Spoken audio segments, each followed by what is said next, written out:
orang yang gagal itu adalah orang yang menyerah. Orang yang gagal adalah orang yang menyerah. Jadi selama dia tidak menyerah, terus berusaha dan berusaha, itu orang yang merasa. Kalau kegagalan itu adalah cambuk. Jadi kita jangan sampai kalau sudah gagal menyerah. Jadi tidak ada kata gagal. Gagal itu adalah awalan, biasanya awalan buat kita untuk belajar.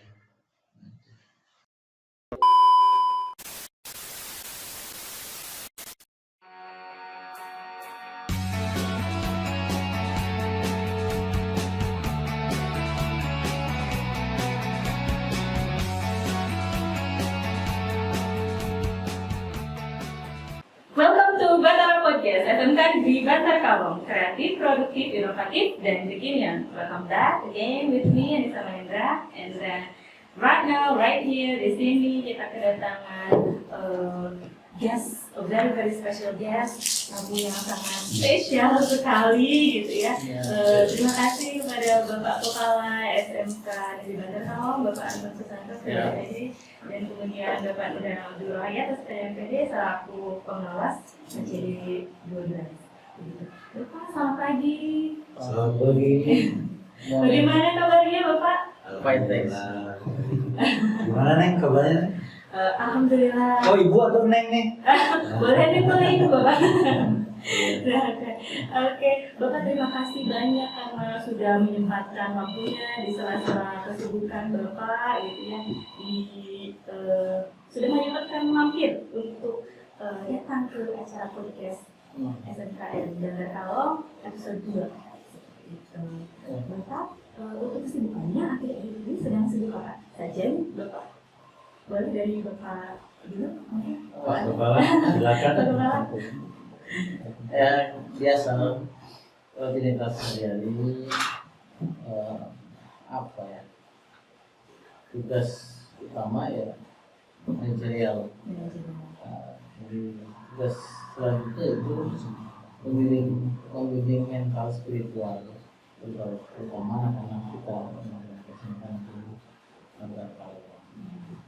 Jadi kita karena usaha sampainya dimulai sekarang tetap buka, jadi bimbingan mental spiritualnya dan juga manajerial untuk pelayanan pada Bapak Ibu sedang kita rintis seperti itu.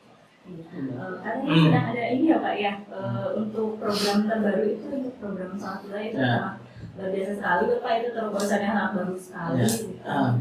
Itu juga termasuk ya Pak? Ya, kita baru 3 hari sholat duha yang dicanangkan. Kedepannya kalau sudah menjadi kebiasaan, ya mungkin 1 minggu pun bisa sholat duha. Dan ini tidak menyalahi aturan permen manapun, karena kita berdasarkan pada satu tujuan, yaitu karakter building. Ya, hampir sama dengan Pak Kepala, karena sama-sama saya juga punya tugas. Kalau Pak Kepala tugasnya di manajerial karena dia pemimpin, kalau saya di pengawasan, tugas rutin harian itu adalah membina, membimbing manajerial dan akademik. Nah, jadi selain di manajerial kita berdampingan dengan Pak Kepala tentang sekolah, selanjutnya monitoring pembelajaran tatap muka yang sekarang ditugaskan oleh dinas. Karena pembelajaran sekarang tatap muka itu juga mesti kita berada di dalam masa pandemi, sehingga perlu dievaluasi. Nah, ini evaluasi ini dilaksanakan sampai dengan batasan nanti kita dinyatakan bahwa kita sudah aman, sehingga nanti kita pembelajarannya seperti biasa. Nah sekarang tugas saya pada hari ini itu adalah monitoring evaluasi tentang PTN, pembelajaran tatap muka. Alhamdulillah, jadi sudah saya jalan-jalan dengan Pak Kepala, diawali dengan kegiatan keagamaan di awal, selanjutnya ada pembelajaran yang sifatnya terbatas, seperti biasa. Dan alhamdulillah lancar dan semua memakai progres. Oke. Iya, Bapak berhubung kali ini kesempatan yang sangat langka gitu Iya. Bapak ya, bisa small talk dengan Bapak yang sangat luar biasa ini gitu. Makanya saya tidak akan menyanyiakan gitu Pak kesempatan yang langka ini. Katanya karena saya masih baru kan Pak ya, di SMK Negeri Bandar Kalong saya masih sangat baru gitu. Tapi Bapak ini juga alumni dari SMK Negeri Bandar Kalong ya Pak ya? Betul. Pengajar. Belum pengajar semua. Betul. Ya. Bisa dijelaskan mungkin Pak, atau bisa kasih tips pada kita gitu, bagaimana Bapak atau perjalanan karir Bapak dari awal gitu, dari katanya ini tuh sempat honor dulu di sini ya Pak ya? Nah, ini yang Oh, apa ya? Ya. Rumahnya Betul ini. Pak. Iya. Perjalanannya dari honorer sampai kemudian di Wakasek, kemudian menjadi pengawas gitu Pak. Bagaimana itu Pak perjalanannya? Memang saya dulu sebelum jadi guru, saya pernah di industri. Dan agak lama juga sampai tahun 2003 saya di sini. Ketika itu saya ada penawaran dari dinas waktu itu tahun 2003. Tahun 2003 waktu itu sekolah ini berdiri. Nah, berdiri sekolah ini, dan ketika itu juga ada program guru bantu. Nah, guru bantu tersebut memang waktu itu tidak ada PNS di sekolah ini. Dan semuanya honorer lah, termasuk mungkin saya juga ya guru bantu yang memang statusnya guru bantu. Apakah honorer atau guru bantu itu honorer atau guru bantu ya? Bantu. Bantu. Masih Pak ya. Iya. Ya, selanjutnya tahun 2004 saya ikut seleksi CPNS dan 2005 lolos. 2006 jadi PNS. Perjalanan panjang di sekolah ini sampai saya 11 tahun mengabdi di Bandar Kalong. Wow. 11 tahun ya, dengan jarak berapa kilo ya dari Tasikmalaya kota ke sini? Puluhan kilo ya Pak ya? Ada 60 ya, 60 kilo dengan jarak tempuh 1,5 jam lah. Iya. Kalau pakai mobil butut gitu ya. Dan jalannya juga kan belok. Luar biasa. Nah, tahun 2000 berarti 11 tahun saya sampai 2014 ketika itu saya promosi jadi pengawas sekolah, karena dibutuhkan ketika itu tidak ada pengawas yang asli dari SMK itu di Kabupaten Bekasi. Dan selanjutnya 2016 ya kita alih kelola ke provinsi, sehingga sekarang jadi pengawas bisnis untuk SMK. Dan memang kalau diceritakan di sekolah cetekannya, Ceritakan dong Pak. ini dulu ketika berdiri itu kita numpang Bu sekolahnya, numpang di SMP. Dan kita tidak punya ruangan selama 1 tahun, tidak punya ruangan. Dan waktu itu selain di SMP kita diberi pinjaman atau apa ya untuk menempati pasar hewan. Iya. Jadi sekolah ini sebetulnya dulu awalnya itu pasar hewan. Dan ini memang jauh dulu itu, kalau dibayangkan tidak mungkin lah kalau terjadi SMK di sini. Karena dari jalan raya itu cukup jauh. Nah, selanjutnya 2004-2005 kita baru terrealisasi USB sekolah. Dan memang nih Pak Kepala juga nih Pak Anton memang di sini tugas. Tapi duluan saya Pak ya. Saya itu dari guru bantu 2003, 2005 dari CPNS. Nah, ketika perjalanannya itu memang kita kesulitan ruangan, kesulitan sarana. Ya alhamdulillah karena mungkin sekolah ini adalah sekolah yang pertama di Kabupaten Bekasi. Sehingga banyak sekali perhatian dari pemerintah. Sehingga terwujudlah di tahun 2005 sarana ya bertahap lah sampai sekarang seperti itu. Bapak luar biasa sekali, berarti Bapak dari mulai di sini bisa dibilang dari mulai awal berdiri gitu ya Pak ya? Iya, Dari awal nol sampai sekarang SMK Negeri Bandar Kalong termasuk salah satu yang terbesar ya kayak di Kabupaten Tasikmalaya, dan juga mungkin di Jawa Barat 138 ya Pak ya SMK di Jawa Barat Di kabupaten, di kabupaten ya 135 SMK.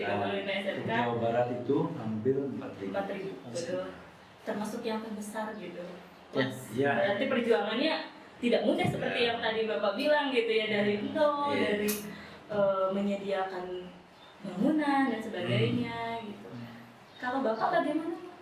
Ya, kalau saya pertama datang itu tahun 2016, Iya. tepatnya 27 Juli saya datang ke SMK Negeri Bantar Kalong tahun 2016 sebagai CPNS. Memang luar biasa saat itu, sebab sebelum itu saya mengajar di SMK 5 Jakarta dan juga SMK 8 PGRI sebagai guru bantu di sana. Nah, jadi kaget luar biasa, kenapa dari kota besar ke daerah yang hampir paling selatan ya. Betul. Batasan negara ya. Perbatasan negara. Pas lihat sekolahnya baru berapa kelas gitu ya, dan baru berapa bangunan, tapi luar biasa. Kesan awal pertama datang ke Bantar Kalong, guru-gurunya sangat welcome ya. Terutama kenapa welcome? Karena mungkin sekolah ini membutuhkan banyak sekali tenaga pengajar ya, terutama yang sudah berpengalaman lah. Kebetulan saya pertama kali ngajar dari tahun 99 ya, honor itu berarti sekitar 7 tahun saya honor. 7 tahun honor, 2006 diangkat jadi CPNS, 2016 diangkat jadi kepala sekolah, tapi bukan dari sini. Jadi kalau pengalaman saya di sini, saya hanya 1 tahun full, 2016 dan 2017 itu setengah. Kenapa setengah?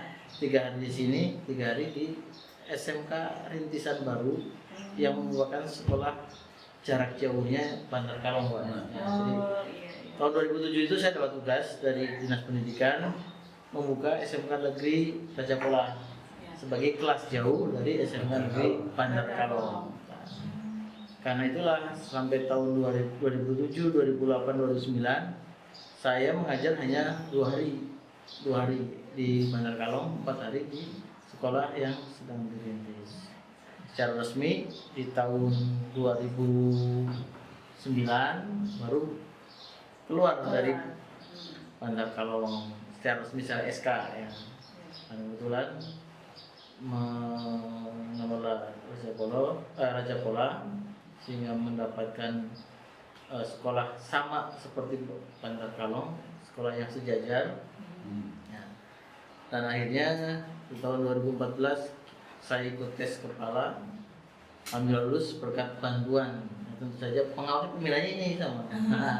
Jadi pengawas pembinanya salah satu orang yang sukses kan ya. Nah, bimbingannya karena kisi-kisinya itu jelas. Ini pengawas pembinanya, kisi-kisinya. Jadi kita belajar ya. Kita siapkan lolos ya. Dan 2016 diangkat jadi kepala sekolah.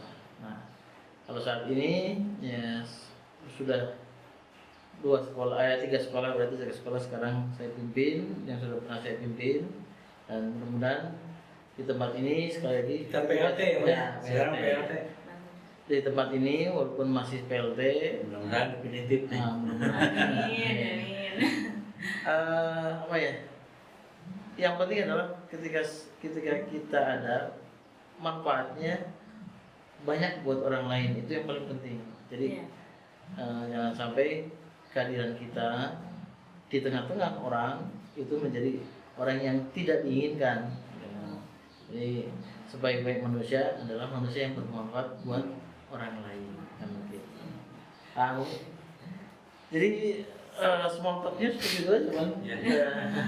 Kalau karirnya ya, Bang? Ya pokoknya kita sama-sama alumni Bantar Kalong. Dan memang banyak sekali pembelajaran di Bantar Kalong. Ya. Karena kita kan dari awal nih Bang, Betul. belajar, kita sama belajar bagaimana mensiasati supaya sekolah yang serba kekurangan tapi ya kita berjalan terus. Dan memang kita ini dituntut kala itu kita dituntut untuk ya memang berusaha berupaya untuk supaya kata Bang Don tadi jadi rasa SMK-nya Bandonnya harus muncul meskipun itu rasa SMK. Kita harus memang benar-benar punya kemampuan ya. Kemampuan yang luar biasa. Selain kemampuan ya kemampuan. percuma punya kemampuan nggak ada Nggak ada. kemampuan. Jadi harus ada kemampuan untuk mengabdi di sekolah ini. Nah gitu Ibu, saya kan Iya. ya sangat merasa apa ya dengan sekolah ini. Ya memang di awal di sini, dibesarkan juga di sini. Nah, seperti keluarga sendiri. Nah, gitu. Ibaratnya mungkin merawat bayi dari kecil Nah. gitu Pak ya.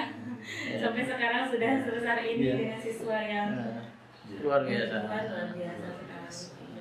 Bapak-bapak ini ternyata perintis semua ya. Perintis ya. Wah, sangat Sama. betul nih. Kita Kalau kedatangan merin- perintis. Iya, kalau merintis itu tidak usah dari nol, Pak. Oh gitu. Nggak Oh usah. beda ya Pak? Beda, karena kita begini, ketika kita sekolah serba tidak ada, Iya. kami merintis untuk bagaimana supaya Ya, betul. pembelajaran maksimal. Iya. Tapi ketika kita sudah maju, kita juga sebut merintis.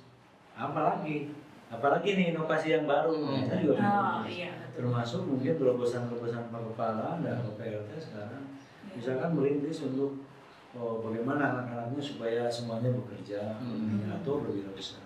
Nah itu dia merintis, karena mungkin yang kemarin belum maksimal, nah sekarang baru kita dimaksimalkan. Ya. Nah itu, jadi kita jangan sampai puas, semua ini sekolah sudah besar. Belum, Ya. kita belum besar. Jadi rintisan kita yang sedang dibangun Nah. rencana besar itu adalah kelas industri, Pak. Nah, Ya, industri. betul. Kelas industri. Jadi masing-masing Ya. jurusan itu harus punya kelas Betul. industri. Nah, mudah-mudahan itu bisa kita wujudkan, Pak. Iya. Nah, tentu saja semuanya atas bantuan dari Bapak Ibu guru. Betul. Kalau sepakat dan satu visi, insya Allah. Nah, itu Bu. Nah, jadi mudah-mudahan guru-guru di sini satu visi sehingga menjadikan Bantar Kalong ini menjadi Batara yang luar biasa. Bantar Kalong. Batara itu apa? Bantar Kalong juara. Oh, Bantar Kalong juara. iya makanya saya bertanya-tanya nih Pak Kepala. Itu ya, Batara apa ya? apa nih Batara? Ada juga Batara itu dulu bis. Gitu ya. Oh mungkin perumahan Batara itu Perumahan, apa ya? betul Pak. Ada Jadi perumahan. saya dari kemarin. Ada juga dulu pernah waktu orang tua saya dulu waktu kecil. Ada istilah Batara Karang. Ya, itu. Nah itu Batara Karang itu kan sejarah kalau dikaitkan kan Batara Karang itu mungkin punya apa ya kekuatan yang Sakti sangat mandraguna gitu, Pak. makanya cocok sekali kalau Batara Karang punya broadcast Batara. Batara. Berarti lebih kuat lagi dengan Batara Iya. ini. Amin. Dan memang Pak Kepala, jadi saya juga tadi jangan intinya lah kita untuk berinovasi, termasuk tentunya sekolah kita harus bisa menjawab tantangan ini. Ya. Menjawab tantangan karena tantangan di SMK yang sekarang lagi Sehat, harus dijawab nih Sehat. tantangannya. Yang pertama itu tentang kesenjangannya atau kesepakatan dengan industri Ya. MOU dengan industri. Karena kalau SMK tidak MOU dengan industri tidak ada kerjasama ya kita nantinya sepertinya sekolah yang Iya. tidak mungkin keluarannya tidak dibutuhkan, Tidak terserap. tidak sesuai dengan apa yang ada di industri. Itu yang kedua tentang sinergi antara pemangku kebijakan nih Pak Kepala. Ya. Kita kalau kadang-kadang kita kesulitan dengan industri itu sulit dalam menentukan PKL. Ya Ini betul kan, tuh Pak, betul. ini kan tantangan yang harus dijawab oleh Pak Kepala dan manajemennya sekolah. Karena anak-anak itu kalau mau memasuki masa PKL sulit itu untuk mencari PKL. Nah nanti saya sarankan untuk Pak Kepala ini tantangan juga nih. Apa? Kalau bisa sekolah yang mengarahkan, Ya. jangan siswa yang mencari. Karena apa? Banyak kejadian saya evaluasi itu. Setiap PKL saya evaluasi. Kebanyakan sih siswa itu PKL tidak tempat yang relevan. Iya. Kebanyakan kompetensinya itu tidak sesuai.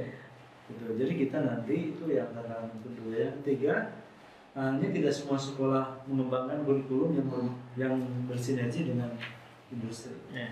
Nah ini sesuai dengan bincang-bincang Pak Kepala di awal dari tadi juga. Ya kita minimal 1 tahun sebelum anak lulus itu sebelum uji kompetensi. Ya kita dengan industri harus menyusun kurikulum harus bersama-sama. Sehingga nanti kalau diuji, apabila kita tidak punya LSP 1-nya, kita diuji dengan industri, ya yang diujinya yang dibutuhkan oleh industri sesuai kompetensinya. Nah sehingga nanti anak-anak itu pas keluar memang sangat berharga bahwa di industri itu memang nyatanya seperti ini yang dibutuhkan. Tentang fasilitas Pak Kepala, ini tantangan nih untuk Pak Kepala, fasilitas sekolah. Meskipun ini SMK Negeri Bantar Kalong katanya sekolah besar gitu ya. Betul. Nah, sekolah besar itu belum tentu sekolah yang sesuai menuju ke standar pendidikan. Tapi besarnya mungkin besar banyak siswa. Tapi yang menurut sekolah besar itu sekolah yang sudah menuju ke standar jurusan atau standar nasional pendidikan. Nah ini harus diawalinya dari mana? Kita harus melihat tentang jangan lupa nih sarana prasarana di sekolah, mulai perencanaan di sekolah. Nah selanjutnya ada lagi tentang manajemennya. Manajemen yang cenderung di sekolah ini memang masih bersifat administratif ya Pak Anton ya, penting mah ayah lah manajemennya gitu. Nah ini termasuk baik manajemen di sekolah maupun manajemen di guru. Kalau saya ke sekolah, saya tanya, ibu bikin RPP? Iya bikin. Tapi pas RPP-nya apa sesuai dengan kontennya atau enggak? Misalkan anaknya, misalkan dulu kan ngajar apa sih? Bahasa Inggris atau enggak? Oh ngajar bahasa Inggris. Jangan bahasa Inggrisnya ayo aja, misalkan percakapannya, misalkan percakapan dengan nenek itu apa, misalkan perkenalan.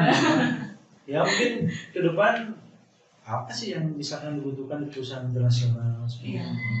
Ini sesuaikan dengan kompetensi. Termasuk pemasaran. Nah ini sangat bahasa Inggris yang menentukan di pemasaran. Kita kan ada jurusannya ya, pemasaran ya. Perkantoran juga sama kan? Kan perkantoran nanti akhirnya mungkin jadi anak-anak jadi sekretaris atau apa ya. Nanti mungkin bekerja di perusahaan asing kan bagaimana? Skillnya harus disesuaikan. Skillnya bahasa Inggrisnya dengan tuntutan. Harus.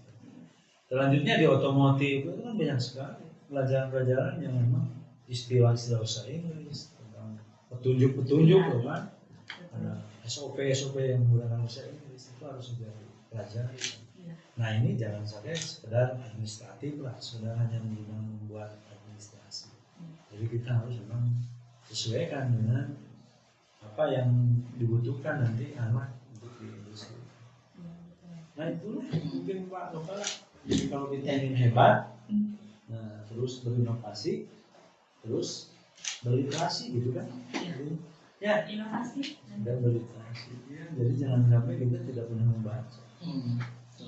Betul ya? Ya. Paling penting itu ya Pak ya, inovasi dan literasi. Dan inovasi tidak akan ada kalau tidak literasi. Tidak literasi, betul. Dari mana? Ya. Inovasi punya pemikiran untuk berinovasinya tanpa literasi. Termasuk mungkin Pak Kepala juga kalau tidak pernah update gitu. Selalu lah tuh. Update dari itu hebat pokoknya SMK Negeri Bantar Kalong sukses. Insya Allah tambah maju Insya Allah. dan selalu menjadi juara. Ya, Harus. Amin. Bapak ada yang mau disampaikan mungkin atau dari Bapak Pengawas untuk SMK Bantar Kalong? Ada informasi terupdate mungkin Pak yang harus diketahui oleh kami. Sementara Kalau Pak Kepala ya silakan. apa ya, paling update adalah bahwa setiap guru itu wajib memiliki kompetensi literasi di digital. Iya. Wajib. Betul sekarang ya Pak ya. Ya. Jadi, tidak boleh ada satu guru pun yang dia tidak bisa untuk mengoperasikan atau sekedar apa namanya Microsoft atau apa saja, dia harus bisa, termasuk untuk beberapa apa namanya apa ya disebutnya ya, Mungkin ya Pak, kalau bahasa gaulnya kan Pak, anak-anak gaulnya harus melek digital. Harus melek ya digital. seperti itulah. Paling itu, dan keduanya disiplin. Jadi disampaikan juga kepada yang mungkin layak ya, bahwa di SMK Bantar Kalong kita masuk jam 7 itu sudah dikunci ya. Jadi kalau yang terlambat mungkin ya harus pertama menyadari bahwa keterlambatan itu menjadi sebuah hukuman ya. Hukumannya bukan secara fisik tapi tidak akan dimasukkan sampai jam berikutnya. Artinya siswa atau guru itu tidak punya kesempatan untuk melaksanakan tugas dengan baik kalau terlambat. Kemudian yang kedua, di jam sholat wajib diusahakan semua aktivitas akademik di SMP Bantar Kalong itu sadar dengan sendirinya ke masjid. Nah, alhamdulillah minggu ini sudah sangat luar biasa. Mudah-mudahan seterusnya. Nah, mungkin itu update-nya. Jadi update kalau menurut saya paling penting adalah update sholat jamaah. Gitu. Terutama sholat jamaah yang wajib itu penting. Oke. Siap Bapak. Yang terakhir mungkin Bapak ya. Ini yang terakhir. Untuk kesan dan pesan Bapak-bapak gitu untuk sivitas akademika semua di SMK Negeri Bantar Kalong. Ada kesan-pesannya atau mungkin boleh tips and triknya mungkin Pak ya untuk memotivasi, khususnya kan sekarang lagi hot-hotnya nih Pak P3P Pak. Nah untuk yang sedang galau-galau nih Pak ini seperti saya nih Pak ya ini saya sudah 1 minggu galau nih Pak. Pengennya masuk Pak cuma ya tidak ada informasi mungkin Pak. Belum rezekinya aja mungkin Bapak. Ada tips and triknya mungkin Pak supaya apakah harus lebih semangat, lebih tipsnya cuma satu, resisten mungkin ya kalau bahasa Inggrisnya di profesi ini gitu. Tipsnya cuma satu ya. Orang yang gagal itu adalah orang yang menyerah. Orang yang gagal adalah orang yang menyerah. Jadi selama dia tidak menyerah terus berusaha dan berusaha itu orang yang berhasil. Ada lagi. Kalau kegagalan itu adalah cambuk. Jadi kita jangan sampai kalau sudah gagal menyerah. Jadi tidak ada kata gagal. Gagal itu adalah awalan, biasanya awalan buat kita untuk belajar. Sama saya juga dari dulu juga begitu. Tidak ada yang mulus. Hidup itu tidak ada mulus dari ujian. Harus ada yang lolos, ada yang enggak. Tapi kan jangan sampai kita menyerah. Nah itu kan tidak boleh. Kegagalan juga kita tidak boleh menyerah. Berusaha terus berusaha. Istilahnya kegagalan itu keberhasilan yang tertunda gitu ya. Jadi tetap semangat. Bisa ditundanya tidak punya jangka waktu dan tidak waktunya tidak tentukan. Tapi kalau kita bisa merencanakan bisa ditentukan. Gitu aja. Jadi kita harus tetap kita berupaya berusaha. Kalau gagal ya kita harus cepat untuk untuk berusaha makin mengalahkan itulah. Ya gitu selanjutnya. Nah ini masalah pengadaan guru ya ketiga. Ya mudah-mudahan nanti yang ada di sini semua jadi ketiga. Amin. Ya. Memang itu doa kita. Pimpinan saya sudah begitu. Saya khususnya yang membina di sini. Maunya semua harus tanpa kecuali. Ya tinggal kita balikan lagi ke diri kita. Kalau kita sudah berupaya, kita sudah berusaha berjuang, ya kita gagal ya itu kita sudah berubah. Tapi kalau maksimal, tapi insya Allah kalau kita berupaya selain itu harus doa. Ini kalau pandangan ikut tes CPNS baru sekali ya. Sekali lolos.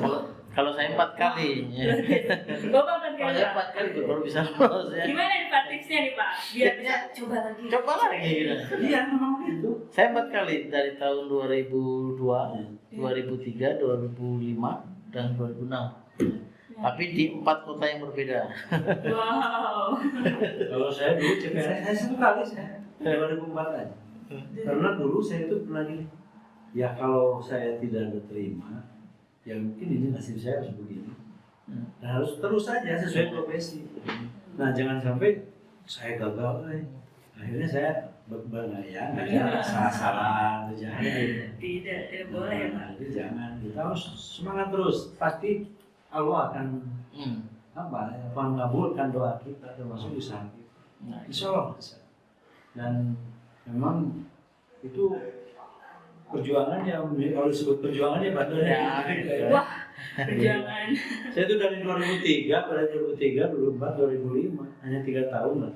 Dan itu juga dulu statusnya guru bantu ya. Jadi masih Kalau sekarang guru bantu, tapi kalau dibanding P3K itu jauh sekali ya. Kalau P3K itu standar itu. Honornya standar ya. Kalau dulu tidak Pak. Dan kalau guru bantu hanya berapa? 480 atau berapa? Ya, apa ini 480. 480. Wow. Pertama kali guru bantu itu 460 Pak. 460 ya. Sampai naik terakhir sampai 2005 itu 720. 700. Terus saya masih 580. Ya kalau dipikir untuk transportnya habis ya. Alhamdulillah. Nah, dibanding dengan sekarang kan ada ya misalnya honor sesuai dengan standar ya dari provinsi. Iya. Ya, alhamdulillah. Harus tinggal bersyukur. kitanya bersyukur, kita semangat untuk bekerja. Insya Allah apa yang dilaksanakan oleh kita, kalau kita ikhlas, nah ini Iya, balik lagi betul. ikhlas. Iya. Nah jadi ya Insya Allah akan terkabul lah. Sesuai dengan apa yang dikerjakan. Kalau kita kerjanya baik, ya Insya Allah akan kembalinya kita juga baik. Kalau kita kerjanya ya bandel, mungkin kalau kitanya tidak ikhlas atau kerjaan salah-salah, Insya Allah salah-salah. Nah, jadi itulah. Ini pesannya untuk Bandar Kalong, Ya. untuk SMA Bandar Kalong. Dan saya juga ingin sekali di sekolah ini lebih maju lagi. Satu, jangan merasa puas untuk dalam kondisi sekarang. Yang kedua, ya kita harus punya tujuan, target. Jangan merasa puas begitu kita dengan kondisi sekarang ini yang sudah maju lah. Belum bilang maju ya bandurnya kita sudah oke lah. Tapi tidak ada kata istilah kita puas, nggak boleh itu sama sekali. Kunci untuk saya itu. Setiap saya bekerja di mana saja, saya tidak merasa puas dengan hasil pekerjaan saya. Tapi yang penting kita sudah sesuai dengan tugas kita. Nah selanjutnya kita harus mengarah, kita punya target. Sekolah kita harus jadi pusat unggulan. Kalau dulu kita bercita-cita ini sewaktu kami di sini, cita-cita untuk sekolah standar internasional. Sehingga berupaya untuk semua manajemen berdasarkan ISO ya, standar ISO ya, termasuk sampai sekarang. Nah kalau sekarang sudah tidak lagi ke sana. Jadi kita sudah mengacu kepada sekolah unggulan. Pesan untuk warga SMP Bandar Kalong harus menjadi sekolah yang unggul. Meskipun kita belum termasuk kepada program sekolah unggulan ya, tapi tetap kita harus mengarah kepada sekolah unggul. Nah sekolah unggul yang bagaimana? Yang dilihat dari urusannya Pak. Urusannya yang mana yang bekerja dan mampu berwirausaha. Karena kan persaingan kerja itu sulit sekarang. Kalau kita pelajari sekarang di Karawang saja Pak Tuan yang sudah pernah di daerah Jabodetabek, perusahaan ada berapa? Dulunya tenaga kerja berapa? Di Karawang aja udah banyak. Iya. SMK gitu. Iya betul. Ya. Jadi kita di Tasikmalaya sekarang ada berapa perusahaan di Tasikmalaya? Itu dia. Makanya ada berapa coba padahal misalnya harusnya sekolah itu harus tahu ada berapa perusahaan yang bertaraf nasional dan nasional di daerah, termasuk misalkan yang perusahaan-perusahaan yang industri atau gitu. Itu harus tahu petanya di sini di sekolah. Nah ini lulusan yang bagaimana yang unggul, yang bisa bekerja, dalam artian bisa diterima di perusahaan atau bisa bekerja sendiri di rumah. Iya. Dalam hal ini wirausaha dan atau bisa melanjutkan sekolah. Nah ini kayak kenapa atau ya dan atau ya karena di SMK ini tidak fokus untuk mendidik anak di melanjutkan sekolah, tapi di sini hanya untuk yang bekerja dan wirausaha dan juga bisa melanjutkan sekolah. Nah itulah Pak Kepala. Jadi itulah target yang mungkin harus dicapai sekarang. Nah kalau kita sudah mengarah ke sana, barulah kita mengajukan permohonan. Ada kan daftarnya online secara online ke Dirjen Vokasi bahwa kita mau jadi sekolah unggulan. Nanti kita mungkin dievaluasi, diverifikasi. Ya tahun ini kita siap-siap aja. Siap-siap. Dan itu ya oke. Tanggapannya Bapak tentang untuk kesan dan pesan dari Bapak tadi katanya harus siap untuk menjadi unggulan sekolah unggulan gitu Pak. Siap, sangat siap, dan saya akan membuat program untuk ke arah situ. Ya, jadi sekolah kita harus menjadi sekolah unggulan yang maju, terutama di Tasik Selatan. Amin. Amin. Bocoran langkahnya Pak sedikit aja Pak, bocoran gitu. Langkahnya tuh seperti apa gitu? Bocoran langkahnya. Bocoran aja gitu. Ya. Nggak usah semua Pak. Kalau bulannya fokus paling utamanya adalah link and match. Nah, Jadi Betul. nanti pertama yang harus kita lakukan sinkronisasi kurikulum dengan industri. Itu langkah pertama. Langkah berikutnya kita turun tangan mainnya. Siap. Nah, gitu. Gitu. Oke Bapak, terima kasih Bapak Pengawas, Bapak Kepala Kesehatan dari Bantar Kalong sudah hadir di podcast Batara ini. 3, 2, 1, der.